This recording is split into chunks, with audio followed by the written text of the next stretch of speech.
High guys, welcome back to my channel blog আসিমারা চ্যানেলে তোমাদের সকল বন্ধুদের ওয়েলকাম জানিয়ে বন্ধুরা একটা নতুন ব্লগ শুরু করছি তোমাদের পাশে নিয়ে সঙ্গে নিয়ে। প্লিজ বন্ধুরা পাশে থেকো বন্ধুরা। তো এখন বাজে সকাল 7টা। গুড মর্নিং, সুপ্রভাত ফ্রেন্ড। আর এই সকাল 7টা থেকেই আমি আমার ব্লগটা স্টার্ট করে দিলাম। তো আর বন্ধুরা আজ সকালের সমস্ত আশেপাশে ছাড়া কমপ্লিট হয়ে গিয়েছে, সেগুলো তোমাদের সাথে শেয়ার করলাম না বন্ধুরা। আর আজ হচ্ছে স্যাটারডে, আজ স্কুলও বন্ধ, তো এর জন্যই ঢিলেমি করে কাজগুলো সারছে। আর আজ হচ্ছে মাসের শেষ শনিবার, তো আজকে তারিখ হচ্ছে 30 তারিখ, ও এর জন্য স্কুলটা বন্ধ। তো আর দেখো এদিকে চলে আসছি কিচেনে, এসে আগে সবজিগুলো তৈরি করে নিচ্ছি, আর ওদিকে ভাতটা গ্যাসে চাপিয়ে দিয়েছি। গ্যাস এখন নিচেই নামিয়ে নিয়েছি, তোমরা তো দেখেইছো। আর দেখো কি রান্না করব কচু শাক, ওই যে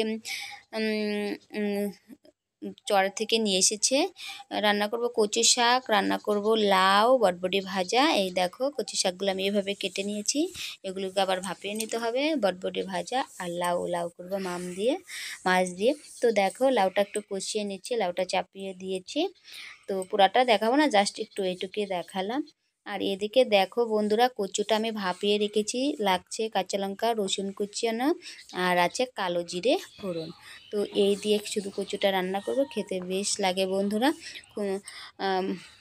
একদম মশলা ছাড়া কচু শাক খেতে বেশ সুস্বাদু। আর এদিকে বটবটি ভাজাটাও চাপিয়ে দিয়েছি। দেখো কড়াইটা পরিষ্কার করে নিয়েছি। এদিকে কড়াই হিট হয়ে গিয়েছে, দিয়ে দিলাম ফোড়নে কালো জিরে। তো আর এখানে মিষ্টি স্মেল বেরোলেই দিয়ে দেবো রসুন কুচানো, একটু পরিমাণে বেশি। যারা আমিষ খান তাদের জন্য বেশ। তো তারপরে এখানে রসুনটা একটু লাল লাল ভাজা হলে কাঁচা লঙ্কাটা দিয়ে দেবো। দেখো চেরা কাঁচা লঙ্কা বেশ অনেকটাই দিলাম, এগুলো একটু ঝাল খেতেই মানে একটু স্পাইসি খেতে বেশ ভালো লাগে। তারপর আর কি সমস্ত কিছু ভাজাভাজি করে কচু শাকটাও দিয়ে দিলাম, দিয়ে একটু ভালো করে নাড়াচাড়া করে নেব। আর এখানে না আমি একটু পরিমাণ মতো ইয়েলো দিয়ে দেবো। নুনটা দিব না, কারণ নুনটা ভাপানোর সময়ই দিয়েছি পরিমাণ মতো। জলটা যদিও ঝরিয়ে নিয়েছি, তবুও তো নুনটা আর লাগবে না। তো আমার তখনই নুনটা বেশি পুড়ে গেছে। তো আমার তো এই কচু শাকটা খেতে বেশ ভালো লাগে, আর এবছরে এই প্রথম কচু শাক, আর বেশ ভালোও লাগবে। দেখো আমার কচু শাকটা একদম রেডি। কার কার কচু শাক খেতে ভালো লাগে, ইলিশ মাছ দিয়ে তো কথাই নেই বন্ধুরা। তো আমার দুটোই ভালো লাগে। আর দেখো আমার এদিকে সমস্ত রান্নাবান্না কমপ্লিট করেছি। বটবটি ভাজা, আলু বটবটি ভাজা, আর এদিকে লাউয়ের তরকারি, বরুলি মাছ দিয়ে লাউয়ের তরকারি করেছি। আর এদিকে যে কচু শাক। আজকে আমাদের সকালের মেনুতে এইটুকুই। এখন বাজে সকাল 9:30টার মতো বাজে। তো দেখো আর এই যে গ্যাসটা আমি মাটিতেই মানে নিচেই নামিয়ে নিয়েছি। তো সবারই খাওয়া দাওয়া কমপ্লিট হয়ে গিয়েছে বন্ধুরা। আমি এদিকে খেতে বসে গিয়েছি, দেখো সমস্ত কিছু সাজিয়ে নিয়েছি। তো আমার তো একাই খেতে হয়, তোমরা তো দেখেইছো। বাচ্চাদের আগে খাইয়ে দেই।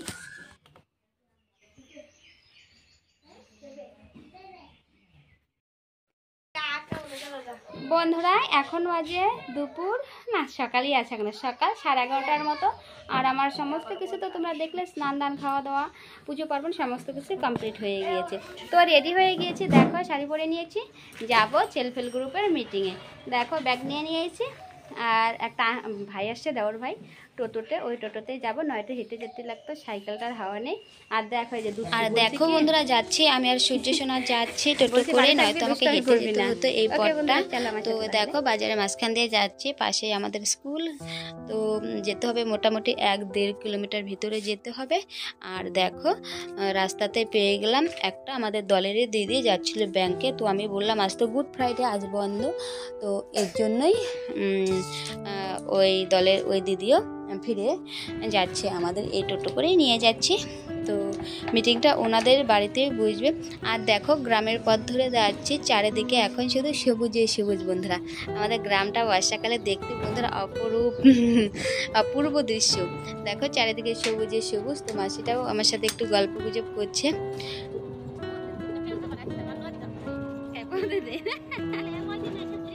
বন্ধুরা দেখো সেলফ হেল্প গ্রুপের মিটিং শেষ করে চলে আসলাম জমিতে। দেখো বন্ধুরা কত সুন্দর, চারিদিকে সবুজে সবুজ। আর এই জমিগুলোতেই না বন্ধুরা, এই জমিগুলোতেই না আলু লাগিয়েছিল। তো এখন দেখো ভুট্টা লাগিয়েছে, ভুট্টা গাছের চেহারাও বেশ ভালো আছে। দেখো বন্ধুরা চারিদিকে কত সুন্দর সবুজে সবুজ, দেখতে বেশ ভালো লাগছে, চোখটা জুড়িয়ে যাচ্ছে।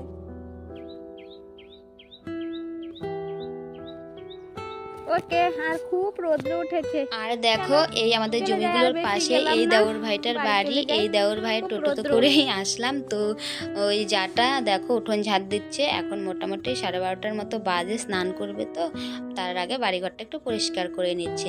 তো সূর্য সোনা এই ওর আন্টির কাছেই আছে, তো আমি এর জন্য ঘরে যাচ্ছি, দেখি সূর্য সোনা কী করে। তো দেখো এখানেই তো ছিল সূর্য সোনা, হয়তো ওর দিদি ভাইয়ের সাথে কোথাও গেছে।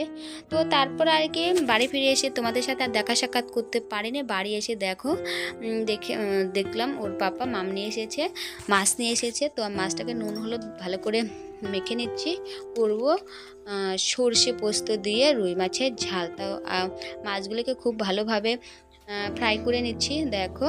আর ওদিকে শিলনোড়াতে আমাকে করতে হবে মশলাটা, কারণ মিক্সিতে না সর্ষে পোস্ত ভালো মিক্স হয় না, তাই শিলনোড়াতেই করতে হবে। আর এদিকে মাছগুলো ভাজা হয়ে গিয়েছে, তাই আমি তুলে নিলাম।